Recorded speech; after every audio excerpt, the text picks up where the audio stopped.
there's 3 interlinked projects. We've got an ICT project, a finance project and a generic business growth project that all come under the banner of Grow My SME. It helps SME businesses to grow by working with them intensively through one-to-one advisors, through a workshop and masterclass programme, through grant funding, through a dedicated strand aimed at scale-up businesses who get intensive support.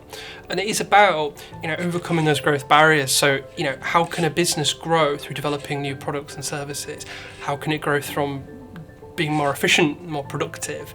How can they, review, the contracts that they hold, the supply chains that they operate in, and how can they, diversify and win new contracts and win new work in new markets? Those things can't just happen. Businesses have to sort of proactively look into them, have that vision and work through it. So our project's there to support businesses with that. And as I say, we do that through a really experienced advisor team. We get experts to deliver workshops covering a range of topics, sales and marketing, looking at business processes and systems for greater productivity and efficiency, and also supporting business leadership, making sure that the business leadership has the right attitude to their business, and to make sure that the culture in the business is there to facilitate growth, so that everyone in that business, from the management team down, has that growth mindset to help drive that business forward. So everything we deliver is pitched at SMEs to give them the tools they need to grow and to thrive. The focus is on businesses with growth aspirations and ambition and potential to grow. So we're trying to help businesses move from point A to point B with a bit of support, advice, grant assistance, specialist support. Hopefully allow them to make some changes to grow the business, to effectively take on more people, create sales opportunities, grow the business. So it's all about economic benefits to the Humber by helping businesses grow. My name is Andrew Fenton, Managing Director of Intertech Media UK Limited. We use a lot of businesses in Hull that fabricate items and goods that are 80% shipped to Europe. When trade agreement was agreed, we'd had a Christmas shutdown and we'd come back to a number of issues where we'd shipped quite a lot of products and goods to various countries in Europe. The goods had not ended up being delivered completely to the end client. We were being contacted by our main clients about import duty and taxes, and the end customer refusing to take the goods because of the import duty. Was in a really awkward situation because we had bills coming in for import duty and for daily storage, in some cases £4,000 or £5,000 a day. I'd spoke to my accountants and various other people, couldn't really get an answer out of anybody. So we called Andrew Bradley. He listened to the issues we had, really very quick, very responsive, very quick. I think because we were panicking, we were thinking if this carries on much longer, we're not going to be able to trade through this.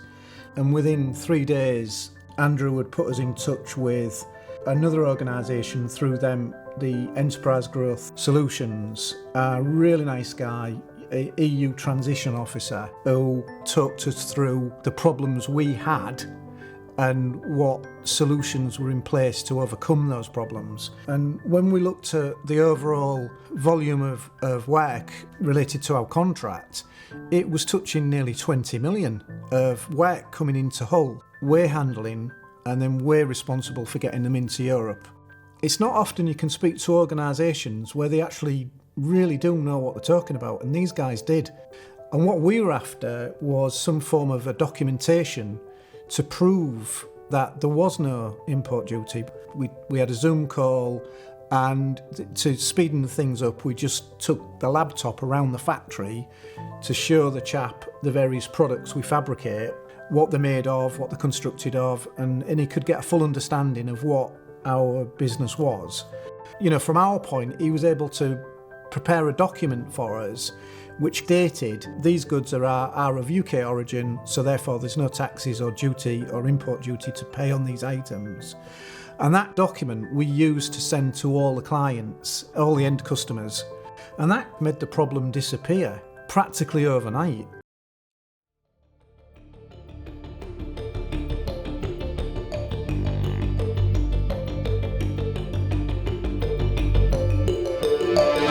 The supply chain network project was started essentially looking at being funded through ERDF, so the European Regional Development Fund.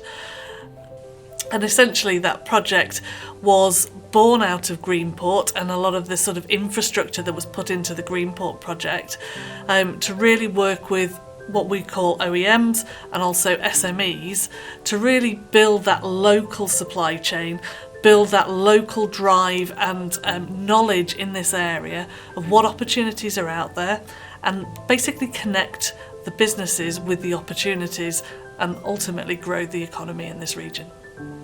Obviously we need to get our money from different funding streams, and this was the stream through which was our best opportunity, and we worked with people from MHCLG but also through the local TAP team to really understand what our options were and how we could pull that project together. So essentially looking at the ERDF guidelines, the project was created and the parameters of the project were constructed with the support of the TAP team to make sure that we were compliant with ERDF regulations, but also that we were satisfying the needs of the region in terms of what that project was striving to achieve. Working with the TAP team essentially made our jobs a lot easier because they are the auditors, the facilitators of basically the power and knowledge in terms of funding streams and governance for any project that we undertake. So essentially working with them helped give us the guidelines that we needed. They're the resource, our stopgap, our sort of auditors, our checkers, to make sure that we are within the right parameters, that we were applying for this funding in the right way, that we'd written our project scope in the right way, and basically held our hand throughout that sort of initiation to make sure that we were doing the right things at the right time and make it successful. This project, to my mind, and I came into this project probably 6 months to a year into the project, has only really just started. With the impact of COVID in terms of the amount of time we've had with businesses, we are really looking to drive that work further forward now and engage with far more businesses along the way. What does that mean? Well, that means for us that we are doing a lot more monitoring of businesses to see what outcomes and successes we can gain and achieve and support those businesses to grow and move forward. In some cases it's about rebuilding, some cases it's about diversification. The impact of Brexit, as we talked about, is impacting quite a few different businesses, so helping them with that change in approach, the change in terms of their structure and their infrastructure, how they deal with that. You know, it's crucial to support this local economy.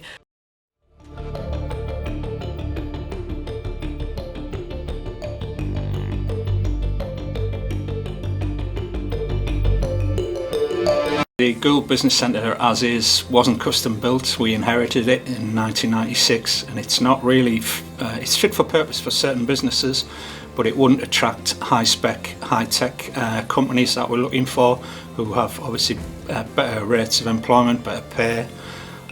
Junction 36 is being developed out anyway, so we decided it would be a good location for a business centre. Additionally, after that, the Rail Village concept is now up and running, the Rail Village concept.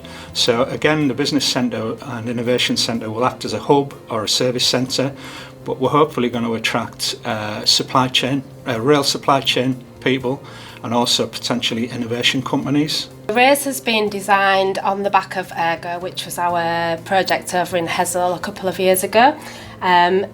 We've taken the structure and layout of Ergo because that works well. The conference facilities suit the size and the space that we've got, and we've replicated that over to Gould. Again, it's the same building but with a third floor, which we are looking to let out to the Siemens Mobility employees running that factory over there. With the Gould Business and Innovation Centre, we attended a call through the TAP team, explained what funding was available.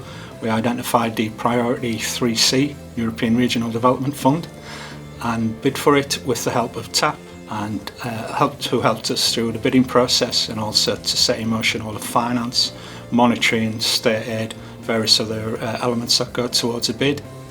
We also used what we'd learned from TAP to put a bid into the Hull and East Yorkshire Local Enterprise Partnership for getting building funds, and we received £1 million from them and £1.5 million from ERDF. So it's financially in the council's interest to use the TAP team to access funding. So when we set off just to build a business centre, we didn't realise how far we would actually go, how much it would be a kind of key element in the wider development of Junction 36. Obviously there's a Siemens rail factory as well, but there's a whole host of other ideas. Birmingham University are very keen to bring in innovation, to bring in elements of rail manufacture and rail science. So it's a big bonus for us, and obviously the more high-tech, high-spec jobs we can bring into Goole, the more it makes the town and the area affluent as well, makes it attractive for investors. It's not just about creating jobs as a one-off. What we need to do is sustain those jobs, which is where our business support team come on board, where we work with those businesses to ensure that they grow within the building and grow outside of the space as well.